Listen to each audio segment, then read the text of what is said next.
बिस्मिल्लाहिर्रहमानिर्रहीम। अस्सलामुअलैकुम वरहमतुल्लाहि वबरकातुहू। आपका तबीब हकीम लियाकत अली खिची अपने चैनल तिब की दुनिया मुफरिद अज़ा के साथ आपके खिदमत में हाजिर है।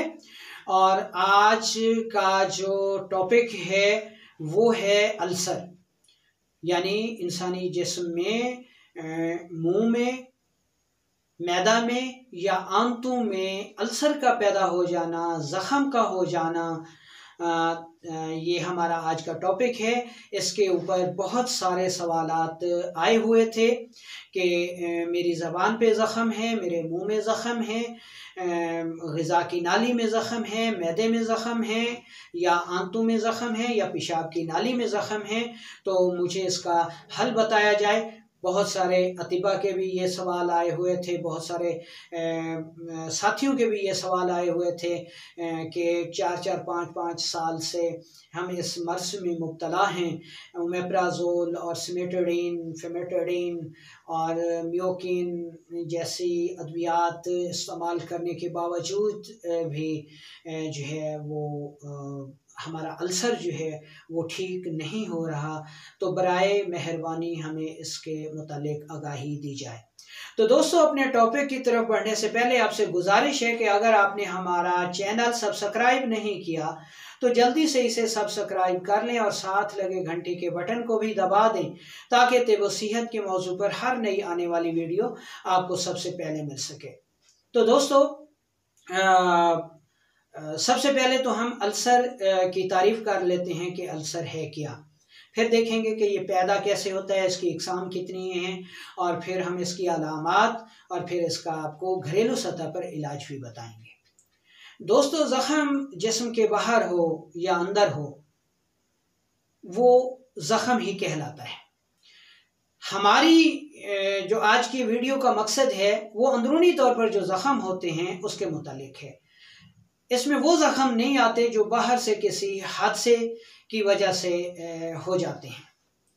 तो दोस्तों, इंसानी जिस्म में जब किसी साख्त का ज़ख्मी होकर उसमें से किसी मवाद यानी सफ़ेद रेशे का बहना या खून का आना या फिर पीप का आना जर्द रंग का, ये अल्सर कहलाता है। यानी बुनियादी तौर पर हम ये कह सकते हैं कि इंसानी जिस्म में किसी खिल्त का मुताफन होकर इज्तमा करना और उसमें तुर्शी और तेज़ाबियत का पैदा होकर टिश्यूज़ को ज़ख्मी कर देना, जिनसे रतूबत, खून या फिर पीप नुमा मवाद का अखराज हो, ज़ख़म कहलाता है, अल्सर कहलाता है। हमारे जिस्म जो है वो 3 हयाती और एक बुनियादी अज़ा से मुरक्कब एक मशीन है। बुनियादी अज़ा में हड्डियाँ आ जाती हैं और हयाती अज़ा में दिल, दिमाग और जिगर आ जाते हैं। आसाब यानी दिमाग की जो खुराक है वो खिलते बलगम है। कल्ब व उज़लात की जो खुराक है वो खिलते सौदा है, और जिगर व गुदुद की जो खुराक है वो खिलते सफरा है। हर उज़्वे रईस अपनी मुतलका खुराक से तहरीक पाता है और अपने आफाल अदा करता है। तो मादी तौर पर अगर हमारे जिस्म में हम कोई खुराक ज़्यादा खाएं, यानी बलगमी खुराक ज़्यादा खाएं, उज़लाती खुराक ज़्यादा खाएं, या फिर गुद्दी खुराक ज़्यादा खाएं, या दूसरे लफ्ज़ों में हमारी खुराक में कार्बोहाइड्रेट्स ज़्यादा हों, या प्रोटीन ज़्यादा हों, या फिर फैट्स ज़्यादा हों, या मज़ीद जदीद कर लें कि अगर हमारे खून में अल्कली बढ़ जाए, या हमारे खून में एसिड बढ़ जाए, या हमारे खून में नमक ज़्यादा हो जाए, साल्ट बढ़ जाए, तो जिस भी मादे का इज्तमा होगा वो अपनी मुतलका टिश्यूज़ को ज़ख्मी कर देगा और अल्सर पैदा कर देगा। आसान ज़बान में हम ये कह सकते हैं कि अगर हम बलगमी खुराक ज़्यादा खाते हैं, कार्बोहाइड्रेट्स ज़्यादा खाते हैं, तो इस ग़िज़ा से अल्कलाइन मादा ज़्यादा बनता है और जब अल्कलाइन मादा ज़्यादा बनता है और जिसमें रुकता है तो अल्कली या बलगम में जब ताफुन पैदा हो जाता है तो उसमें तुरशी और तेज़ाबियत जन्म ले लेती है। जैसा कि हम दूध में तुरशी मिलाएं तो वो दही बन जाती है। अगर इसी दही को हम 2 से 3 दिन या 4 दिन रखें तो उसमें इंतहाई तुरशी और तेज़ी पैदा हो जाती है और उससे स्मेल आने लगती है। मज़ीद 3 से 4 दिन के बाद इसी दही में कीड़े जरासीम पैदा हो जाते हैं। बिल्कुल ऐसी ही सूरत हमारे जिस्म में पैदा होती है कि जब कोई खिल्त रुक कर मुताफन हो जाती है तो फिर उसमें तुरशी और तेज़ाब पैदा हो जाता है और फिर उसके मुतल्लिका जरासीम पैदा हो जाते हैं। तो गोया हम कह सकते हैं कि हमारे जिस्म में अल्सर की 3 इकसाम है। अब हम इन तीनों का जायज़ा लेते हैं। अगर हमारी खुराक में कार्बोहाइड्रेट्स ज़्यादा हो जाए, बलगमी खुराक ज़्यादा हो जाए तो इससे बलगम ज़्यादा बनती है और बलगम अगर जिसमें रुककर मुताफन हो जाए तो इसमें तुरशी और तेज़ाबियत पैदा हो जाती है। तो इसमें अल्कलाइन जो है वो आसाबी टिश्यूज़ को ज़ख्मी कर देती है, जिसकी वजह से जो है वो आसाबी अल्सर की अलामात पैदा हो जाती हैं।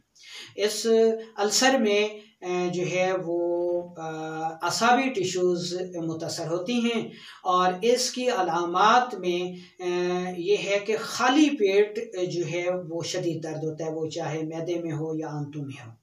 इसके अलावा पेशाब ज़्यादा आता है और मुंह से राल बहती है, यानी ये इस अल्सर की ख़ास निशानियां हैं। अब इसमें करना क्या चाहिए? इसमें करना ये चाहिए कि बलगमी या कार्बोहाइड्रेट्स वाली सारी खुराक बंद कर दें और इसकी जगह सौदावी ग़िज़ाएँ इस्तेमाल करें तो ये अल्सर कुछ अरसे के बाद ठीक हो जाता है। अब हम चलते हैं दूसरे अल्सर की तरफ।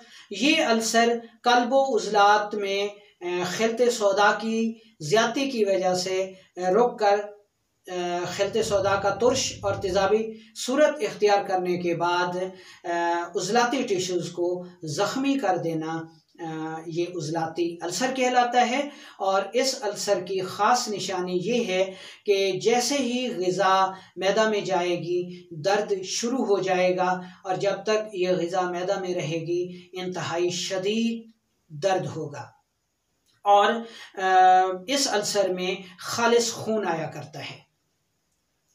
इस अल्सर की ख़ास निशानी एक तो खून है, दूसरा पेशाब की मिकदार कम हो जाती है और पेशाब सुर्खी मायल आया करता है, जिसमें इंतहाई खुश्की होती है, गैस, कब्ज़ और तेज़ाबियत, एसिडिटी की बेइंतहा ज़्यादती होती है। तो इस सूरत में क्या करना चाहिए? इस सूरत में सबसे पहले तुर्श, तेज़ाबी, सौदावी, प्रोटीन वाली ग़िज़ाओं को बंद करके फैट्स और कार्बोहाइड्रेट्स की ग़िज़ाएँ इस्तेमाल करनी चाहिए, जिनमें करेला है, मेथी है, पालक है, कद्दू शरीफ है, देसी तुरी है, चकोतरा है, गंदम का दलिया है, जौ का दलिया है, कस्टर्ड है, ये चीज़ें इस्तेमाल करनी चाहिए। और ग़िज़ा के तौर पे पुदीना और ज़ीरा सफ़ेद और सौंफ, इनका मुरक्कब इस्तेमाल करके आधी चम्मच दूध के साथ सुबह, दोपहर, शाम इस्तेमाल करें तो उज़लाती अल्सर जो है ये बहुत जल्द ठीक हो जाता है। अब हम चलते हैं तीसरे अल्सर की तरफ, जिसको हम गुदी अल्सर कहते हैं, आंतों का अल्सर कहते हैं। और ये अल्सर जो है ये सफ़रा की ज़्यादती की वजह से होता है, यानी फ़ैट्स की ज़्यादती की वजह से ये अल्सर होता है।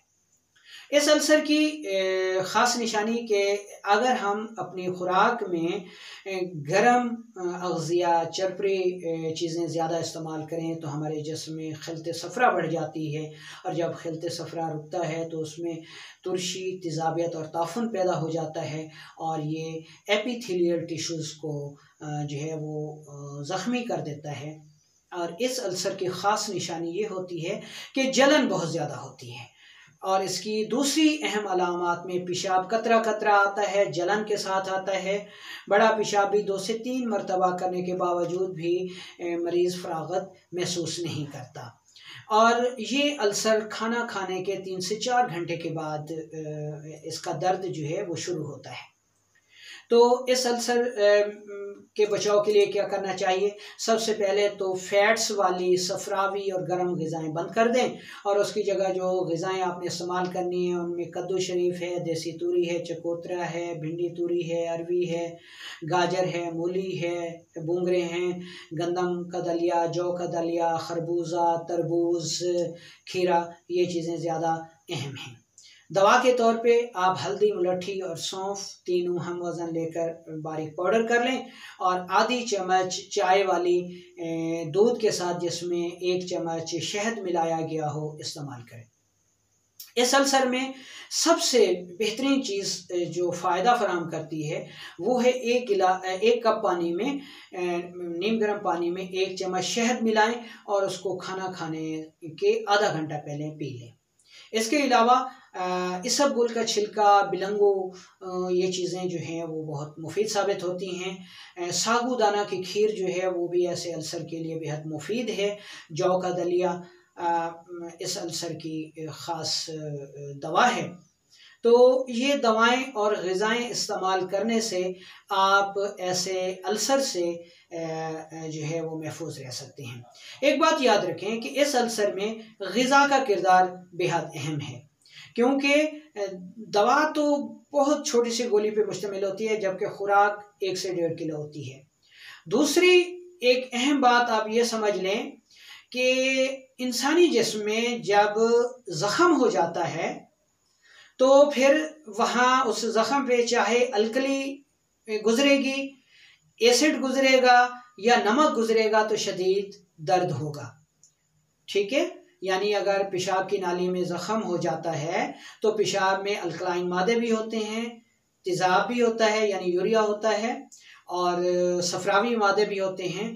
तो ये मादे जब ज़ख़म की जगह से गुजरेंगे तो बेअंतहा जो है वो मरीज़ अज़ियत महसूस करेगा। ये हालत चाहे मुँह में होगी तो जैसे ही हम ग़िज़ा खाएंगे तो ग़िज़ा को हज़म करने के लिए तेज़ाब की पैदाइश शुरू हो जाएगी।